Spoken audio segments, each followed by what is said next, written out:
What is up, SALT community? It is JT here. We are so excited to have you back for episode 25. This is the 7th episode of season 2.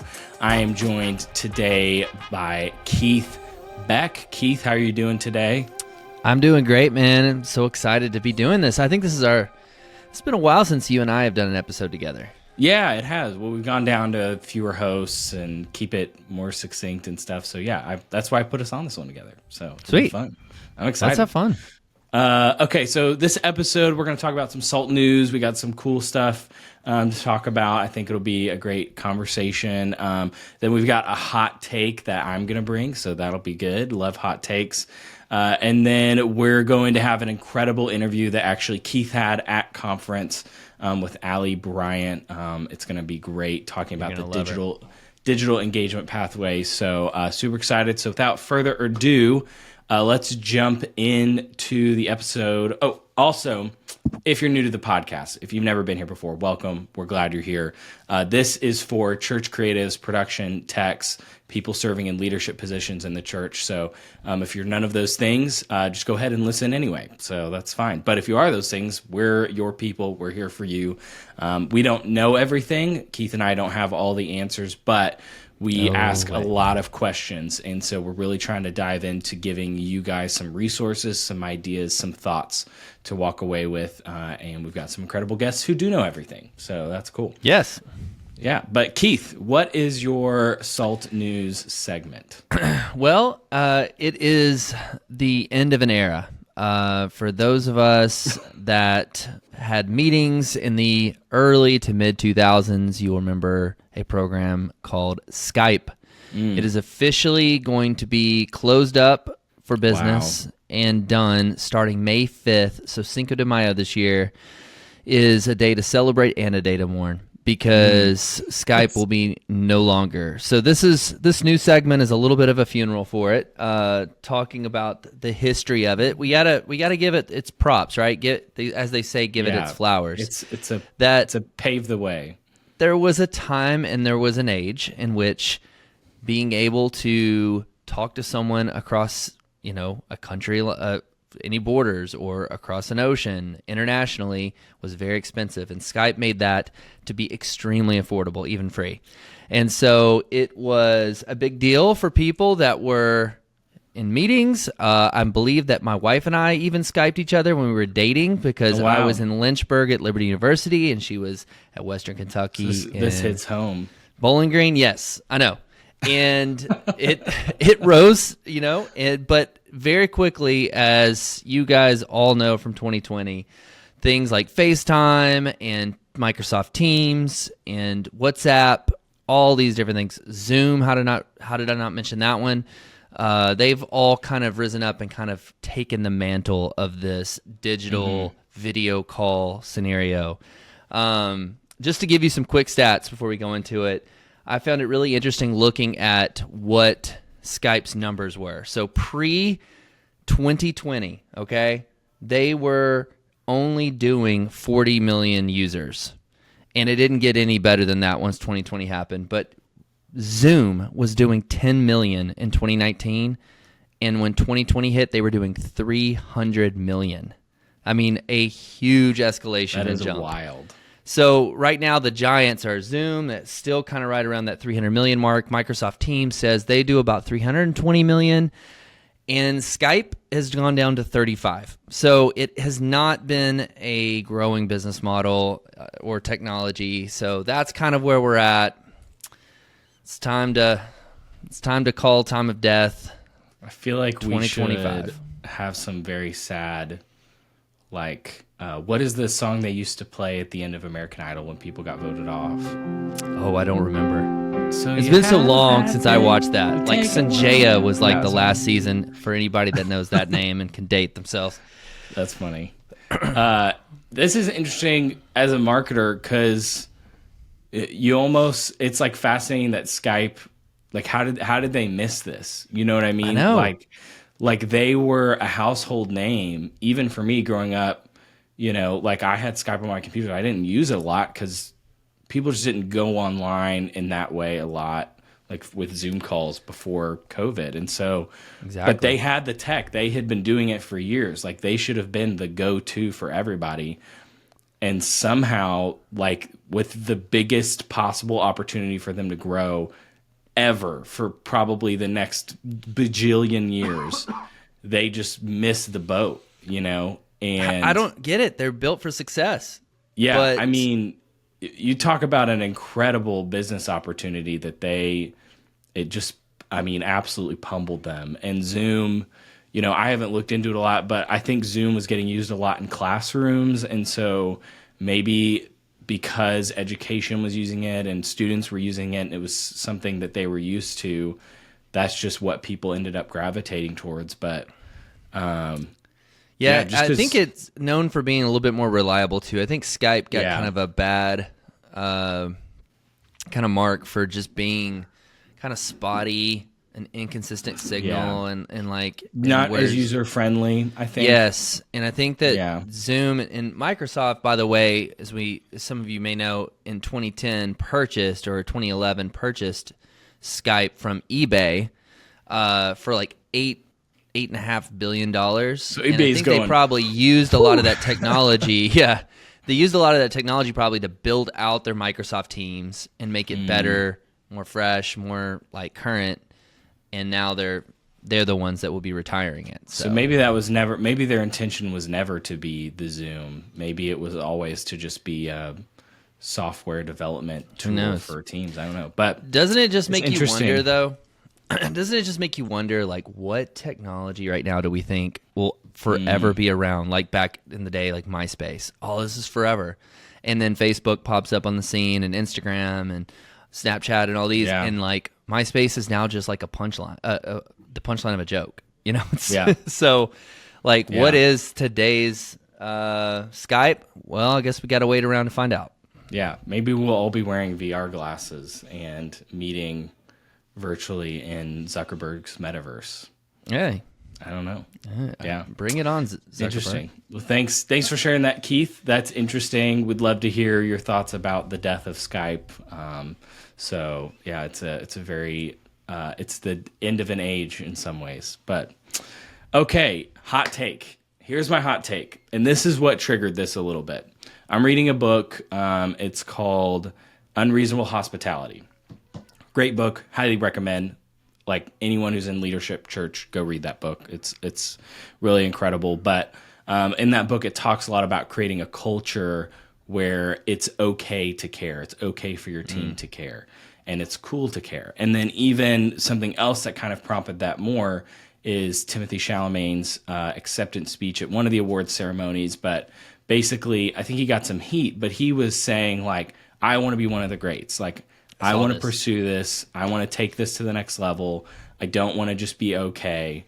And especially from a young person and like from my perspective growing up in the millennial-ish, even though I don't think I'm technically a millennial. I don't know. I ride the line. But we kind of grew up. Zillennial. You're a zillennial. Yeah. And Keith, you can speak to this, but like we kind of grew up when it was like, you're really not supposed to care. Like, Yes. even if you do care, you're supposed to be like, oh man, no, it's cool. Like I'm just hanging out. I'm just doing it, and it's not a big deal, you know. Exactly. And like to be someone who's like, no, I care that my grades are good. Like I care that I'm good at this sport, or I want to like What take a loser. this. Yeah, Like, that's the way it was. the worst.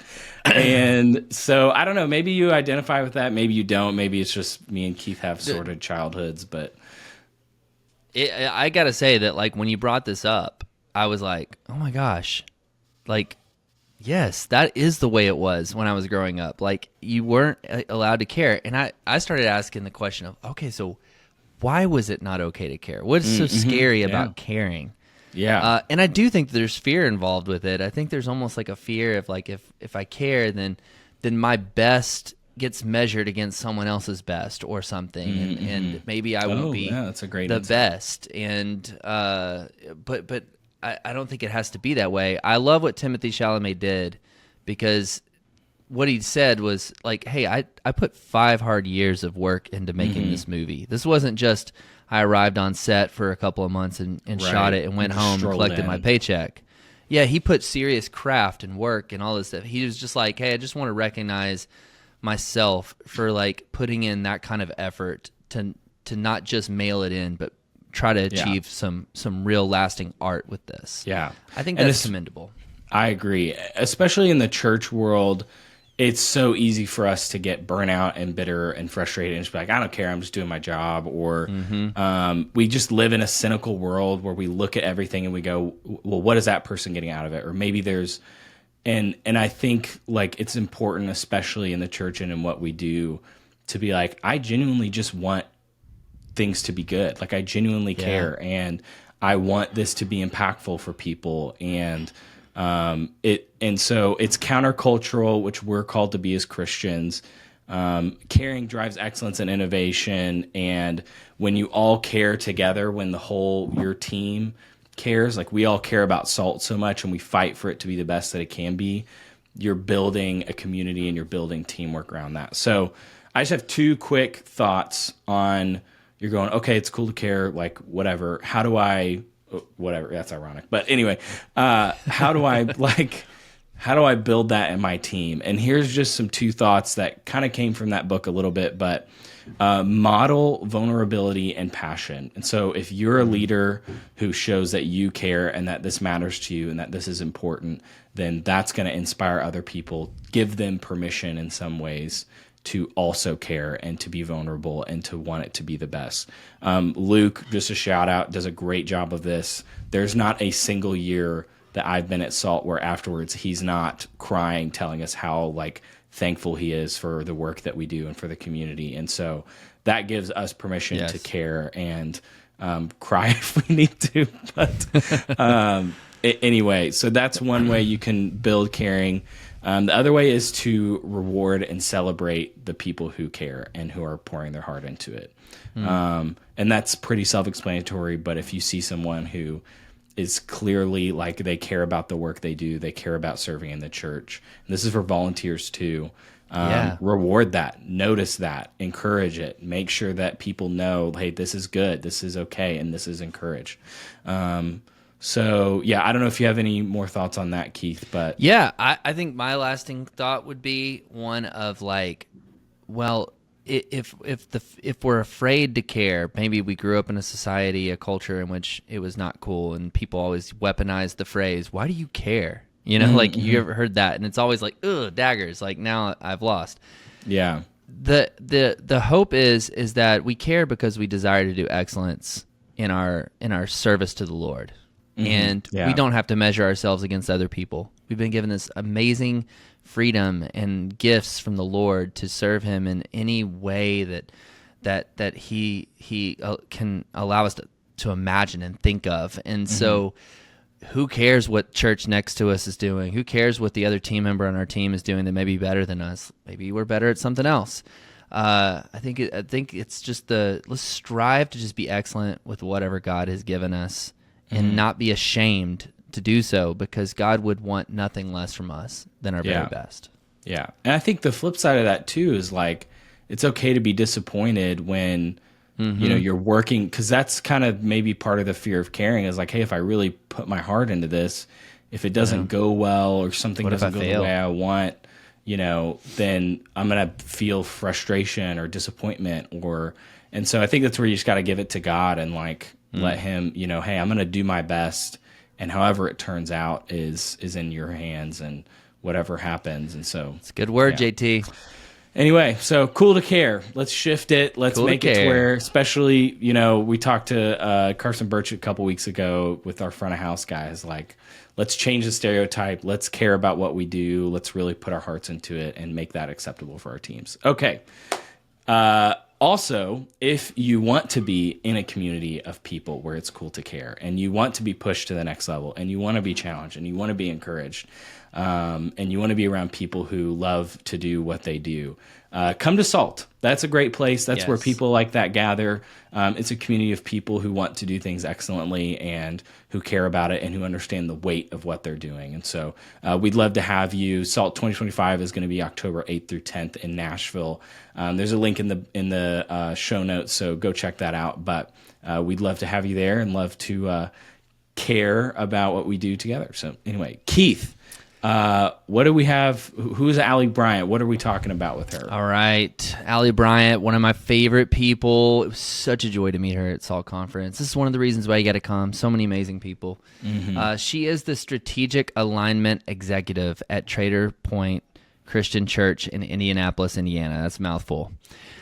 We talk a little bit about what she's doing there, as she is one of the premier people working on building out a digital engagement pathway for their members so they can track and minister to their people from the moment that they first walk through the doors to whatever is going on in their life, and how they can use that to strategize to meet the needs of their people. So check it out. It's a very interesting conversation.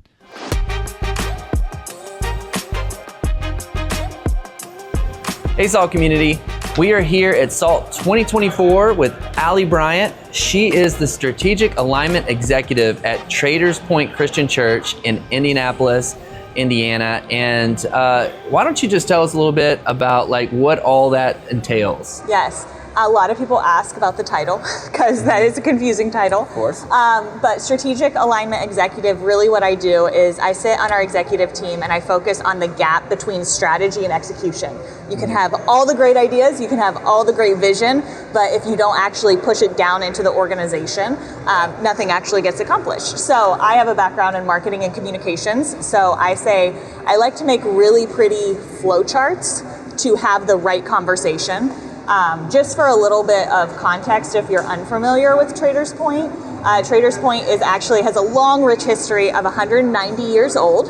Whoa. So in 10 years, we're selling our bicentennial, which that's always a fun word to say. I've never even heard of one of those. Right?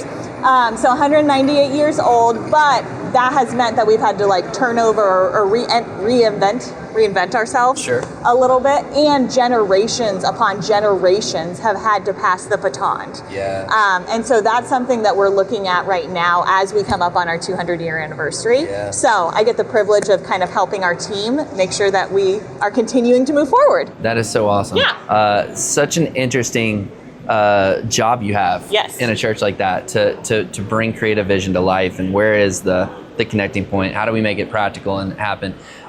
So we discovered you. Probably our community is asking, okay, how did you find Allie in Indianapolis, being a Nashville-based conference in Dallas, Texas this year? How did y'all locate her? And we just kind of stumbled upon a video. It was called the Awaken video for your church, which is I want to let you go and kind of explain what that is, but we're watching this video, so masterfully crafted and explained the vision as you are approaching 200 years. How do you continue to make an impact in your community and for the people in your church? And there was this one thing that was mentioned, which was a digital engagement pathway that you were creating to better reach and minister, disciple your people. And so I reached out and I'm like, I need to talk to somebody. And I ended up talking to you, thinking that you could point me to the person that I could speak to give me a little bit of insight here. And as we're on this Zoom call, I realized, oh my gosh, I'm talking to the person. Allie is the one I need to be speaking to. So immediately I was just like, can you come to SALT Conference? We really want to hear more about this.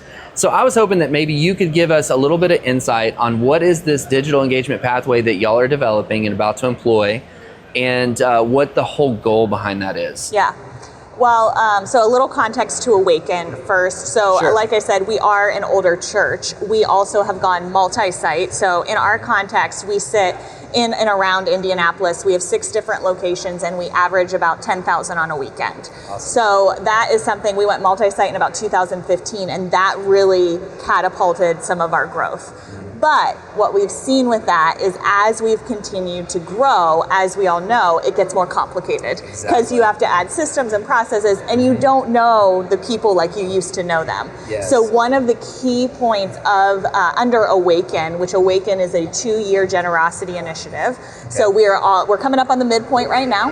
And really what it's doing, it's setting us up for the next 3 to 5 years. So we have kind of told our church, we've said, okay, hey, come with us on this journey for the next 2 years. And we want to ask you, goal number 1 is really primary engagement of 100% engagement, whatever that looks like for you.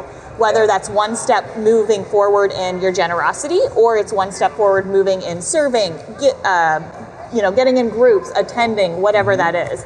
What does that fully engaged look like? I feel like engagement is a term that is used so many different ways. So we've done a lot of work around defining what engagement looks like for our people, and that brought us to the digital engagement pathway. So out of Awaken, the digital engagement pathway, the goal was twofold. Number one, know our sheep. So going right back to, the Gospels of basically knowing who is coming in our door, who's not coming in our door, who's leaving, who we've never talked to, like who are our people. I think that's really a primary goal in all of us is we want to be seen. Absolutely. And so that was number one, is knowing our sheep. And then number two really is, and this is a marketing term, but like targeted marketing. So if we know who they are, let's talk to them. Let's talk to you, as we know that you check your kids in on these days. We know that you haven't checked your kid in for the last, 9 months. Okay, well, what's going on? Maybe we should reach out to you and ask how you're doing. So it's really knowing our people and talking to them, not necessarily currently right now. In our communication strategy, we are treating it kind of like are you a gun person? This is probably a weird comment. I am not, but I want to be. Okay, great. So apparently a shotgun, when you shoot a shotgun, it goes like this. Like it is a shot everywhere. That's our communication strategy right now. It's like, let's tell everybody everything all the time. Got it. Instead of more of a targeted range where you are pointing at a bullseye. I don't know what that is. Is that a rifle? Like a sniper rifle. Yeah. Okay, great. See, this is not a gun. We're getting really violent with Sorry. I don't know if this metaphor works. Because it works. Okay, so again, shotgun for all the communication, but really like that sniper rifle, it's like pointing to, oh, you know who I am.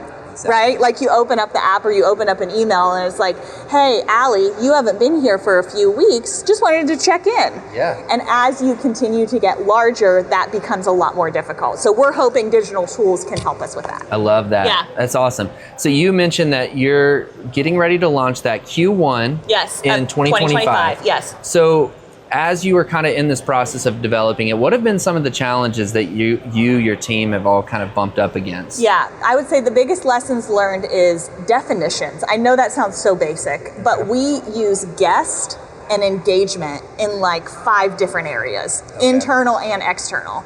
And so it becomes very, very difficult to actually put measurable results and goals when you have something defined for very differently. Yes. So that was number one. The other thing is, as we've come out of this COVID, we used to have a digital funnel. And when I say funnel, I mean basically like engagement funnel, sales funnel, if you're familiar with that. But like we had a digital funnel of like, they're going to go to the social media first, then they're going to go to the website, and then they might come into our building and we'll talk to them. And then we had this funnel over here that was all in person. Now it's the same funnel. So outside of COVID, we've really had some great conversations about making sure that our digital and our physical are intertwined together. And so you have one funnel because you have one person, and they're interacting both digital and physically.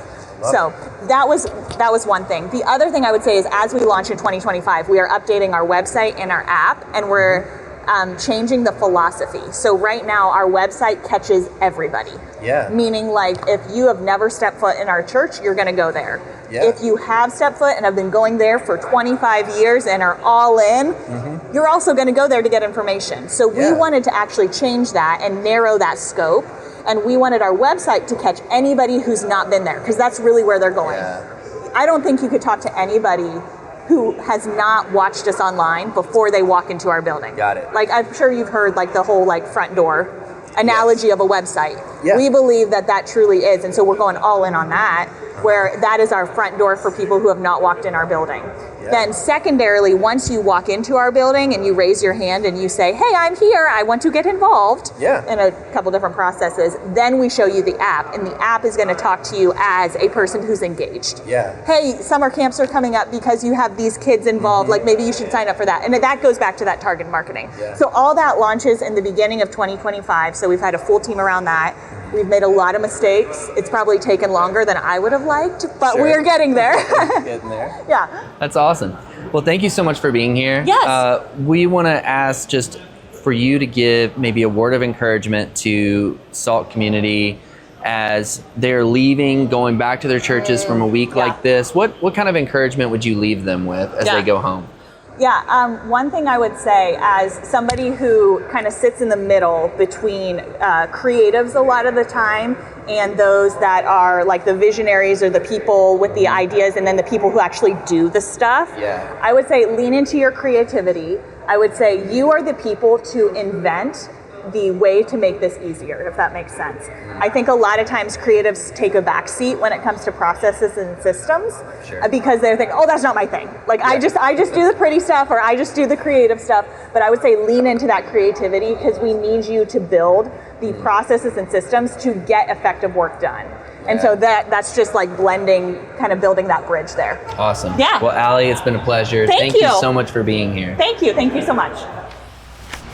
What an awesome conversation with Allie. I hope that you got some good insights from her talking about how they do the strategic alignment at their church. If you'd like to learn more about her or what she does, go check out the link in the show notes. You can go follow her on Instagram. I'm sure she's more than willing to respond to some DMs. And of course, if you would like to learn more about that kind of stuff in general, come to SALT. But yes, we also have those up on SALT U. So if you want to subscribe to that and go watch her session, you can. But we would love for you to check out SALT Community in the show notes.